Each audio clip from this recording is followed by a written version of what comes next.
जिले की हलचल। आकाशवाणी लखनऊ से प्रस्तुत है जिले की हलचल। आज सुनिए उन्नाव और बागपत जिलों की हलचल। पहले सुनते हैं उन्नाव जिले की हलचल।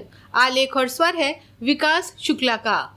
जनपद उन्नाव में श्रावण मास के अवसर पर गंगा घाट और परियर घाट से पवित्र गंगा जल भरकर सिद्धनाथ बाबा मंदिर, लोधेश्वर धाम और जलेश्वर नाथ मंदिर के लिए हजारों शिव भक्त पैदल व टांक कांवड़ यात्रा निकालते हैं। कांवड़ यात्रा को लेकर पुलिस प्रशासन द्वारा कड़े इंतजाम किए गए हैं, जहां कानून व्यवस्था बनाए रखने के लिए पूरे जिले को 5 जोन और 38 सेक्टर में बांटा गया है। वहीं पुलिस अधिकारियों और कर्मचारियों की 12-12 घंटे की शिफ्ट में ड्यूटी लगाई गई है। प्रत्येक सेक्टर में पुलिस बल द्वारा लगातार गश्त की जा रही है। सुरक्षा व्यवस्था को और मजबूत बनाने के लिए तकनीक का भी सहारा लिया गया है। एएसपी अखिलेश सिंह के अनुसार जिले में लगे 248 सरकारी सीसीटीवी कैमरे पूरी तरह सक्रिय हैं। इनके अलावा यात्रा मार्ग पर लगे करीब 6000 निजी सीसीटीवी कैमरों की मदद से भी निगरानी की जा रही है। वह संवेदनशील स्थानों पर ड्रोन कैमरों की लगातार नजर रखी जा रही है, ताकि भीड़, यातायात और किसी भी संदिग्ध गतिविधि पर तुरंत कार्रवाई की जा सके।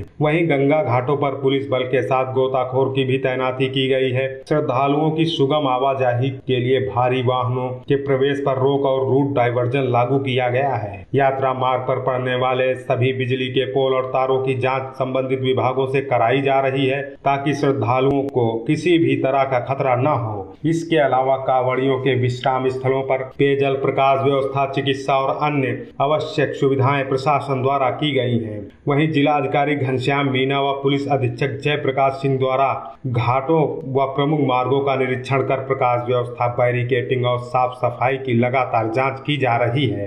पहाड़ी और मैदानी क्षेत्रों में लगातार हो रही बारिश के साथ नरोरा और हरिद्वार बांधों से भारी मात्रा में पानी छोड़े जाने के कारण जिले में गंगा नदी का जलस्तर चेतावनी बिंदु पार कर गया है, जिससे जिला प्रशासन पूरी तरह अलर्ट है। इस दौरान अपर जिलाधिकारी सुशील कुमार गौड़ ने गंगा घाट क्षेत्र में बाढ़ प्रभावित क्षेत्रों का निरीक्षण किया। निरीक्षण के दौरान उन्होंने अधिकारियों को स्पष्ट निर्देश दिए कि राहत एवं बचाव कार्यों में किसी भी प्रकार की लापरवाही बर्दाश्त नहीं की जाएगी।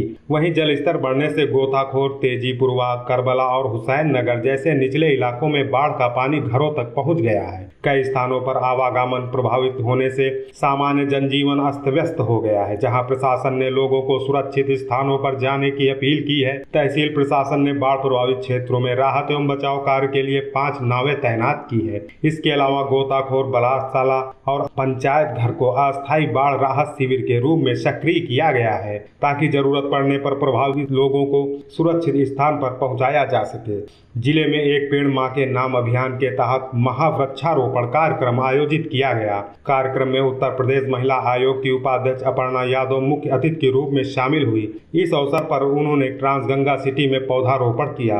वहीं उन्होंने प्रधानमंत्री नरेंद्र मोदी द्वारा शुरू किए गए इस अभियान की सराहना की। उन्होंने इसे केवल पौधे लगाने का अभियान नहीं, बल्कि भावनाओं और जिम्मेदारी से जुड़ा जन आंदोलन बताया। अपर्णा यादव ने कहा, पेड़ को हम पहले भी लगाते थे, पर माँ के साथ जब जुड़ जाता है तो वो बहुत स्पेशल हो जाता है। उसका संरक्षण करना ये हमारी प्रतिबद्धता बन जाती है। तो मैं प्रधानमंत्री जी का बहुत धन्यवाद देना चाहती हूँ कि करोड़ों युवाओं को उन्होंने प्रेरित किया है कि वो पेड़ लगाएं और इस धरती को हरा भरा बनाएं।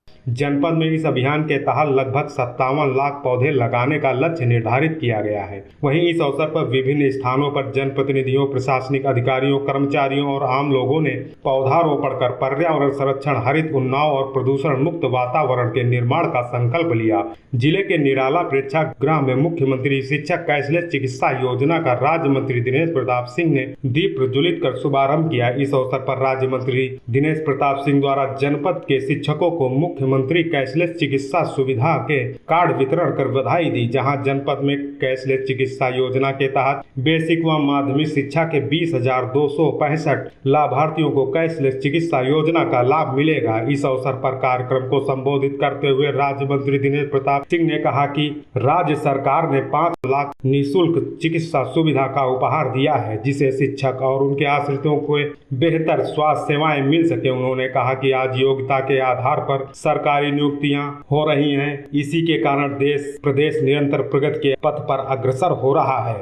उन्नाव जिले की हलचल के बाद आइए सुनते हैं बागपत जिले की हलचल। आलेख और स्वर है राजीव कुमार का। किसानों की मेहनत और बदलती कृषि सोच को राष्ट्रीय स्तर पर पहचान मिली है। कृषि उत्पादों की ब्रांडिंग, प्राकृतिक खेती और किसानों को बाजार से जोड़ने की प्रशासन की पहल बागपत ब्लूम को बड़ा सम्मान मिला है। नई दिल्ली के इंडिया इंटरनेशनल सेंटर में आयोजित 3rd national sustainable agriculture summit and awards 2026 में डीएम अस्मिता लाल को district level sustainable initiative award से सम्मानित किया गया। समिट की थीम कृषि समृद्धि 2047 रही। डीएम की ओर से बागपत ब्लूम टीम, किसान प्रतिनिधियों और जिला कृषि अधिकारी बाल गोविंद यादव ने पुरस्कार और प्रशस्ति पत्र ग्रहण किया। बागपत ब्लूम के तहत किसानों को सिर्फ फसल उत्पादन तक सीमित न रखकर उपज की ब्रांडिंग, पैकेजिंग, मूल्य संवर्धन और विपणन से जोड़ा जा रहा है। चिया बीज, अलसी, मोरिंगा पाउडर, सरसों का तेल, ऑर्गेनिक शहद, गुड़, खांडसारी, देसी घी और सिरका समेत कई स्थानीय उत्पाद एकीकृत ब्रांड के तहत तैयार किए जा रहे हैं। इस पहल से जिले के 13 किसान उत्पादक संगठन यानी एफपीओ जुड़े हैं। प्रशासन का उद्देश्य फील्ड टू मार्केट मॉडल के जरिए किसानों को व्यापक बाजार उपलब्ध कराना और उनकी आय बढ़ाना है। राष्ट्रीय सम्मान को बागपत के किसानों के नवाचार और कृषि क्षेत्र में बदलती तस्वीर की बड़ी उपलब्धि माना जा रहा है। गर्भवती महिला और गर्भस्थ शिशुओं की बेहतर निगरानी के लिए स्वास्थ्य विभाग ने महत्वपूर्ण कदम उठाया है। बागपत, पिलाना और बड़ौत विकास खंडों के स्वास्थ्य केंद्रों को कार्डियोटोकोग्राफी यानी सीटीजी मशीन उपलब्ध कराई गई है। यह अत्याधुनिक मशीन गर्भस्थ शिशुओं की हृदय गति यानी फीटल हार्ट रेट की नियमित और सटीक निगरानी करती है। इसके साथ ही मशीन गर्भाशय में होने वाले संकुचन की भी जाँच करती है। इससे गर्भावस्था के दौरान गर्भस्थ शिशु की स्थिति पर नजर रखने और किसी भी संभावित जोखिम या जटिलता का समय रहते पता लगाने में चिकित्सकों की मदद करेगी। स्वास्थ्य विभाग के अनुसार सीटीजी मशीन विशेष रूप से प्रसव पूर्व उच्च जोखिम वाली गर्भवती महिलाओं की निगरानी में उपयोगी साबित होगी। जांच के आधार पर चिकित्सक समय पर आवश्यक चिकित्सीय निर्णय ले सकेंगे और जरूरत पड़ने पर गर्भवती महिला को बेहतर उपचार कराया जा सकेगा। सीएमओ तीरथलाल का कहना है कि इस सुविधा से गर्भवती महिला और नवजात शिशुओं की स्वास्थ्य सुरक्षा मजबूत होगी। साथ ही मात एवं शिशु मृत्यु दर में कमी लाने के प्रयासों को भी गति मिलेगी।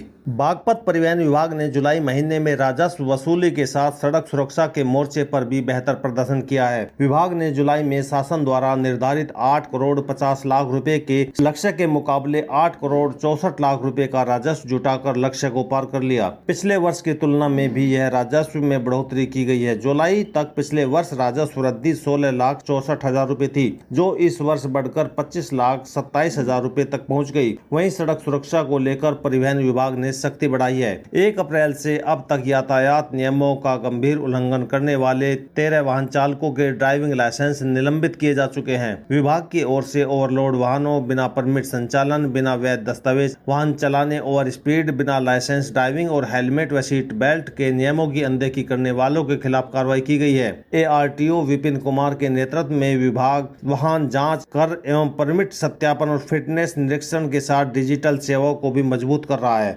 विकास भवन सभागार में डेयरी विकास विभाग के 50 वर्ष पूरे होने पर स्वर्ण जयंती समारोह आयोजित किया गया। कार्यक्रम में मुख्यमंत्री स्वदेशी गौ संवर्धन योजना के तहत ई लॉटरी से चयनित 28 लाभार्थियों को चयन पत्र वितरित किए गए। इसके अलावा गौ संवर्धन योजना के लाभार्थियों को अनुदान के चेक भी दिए गए। कार्यक्रम में पशुपालकों को डेयरी और पशुपालन से जुड़ी विभिन्न सरकारी योजनाओं की जानकारी दी गई। इस अवसर पर डीएम अस्मिता लाल ने कहा कि डेयरी व्यवसाय किसानों और पशुपालकों की आय बढ़ाने का प्रभावी माध्यम है। सरकार की योजनाओं का उद्देश्य पशुपालकों को आर्थिक रूप से मजबूत करने के साथ आधुनिक और वैज्ञानिक तरीके से डेयरी व्यवसाय को बढ़ावा देना है। सीडीओ अनिल कुमार सिंह ने कहा कि योजनाओं का लाभ पात्र लोगों तक पारदर्शी तरीके से पहुंचाया जा रहा है। उन्होंने अधिकारियों को अधिक से अधिक पशुपालकों को सरकारी योजनाओं से जोड़ने के निर्देश दिए। मेरठ मंडल कार्यालय से वरिष्ठ दुग्ध निरीक्षक अर्चना सिंह ने मुख्यमंत्री स्वदेशी गौ संवर्धन योजना और अन्य योजनाओं की जानकारी दी।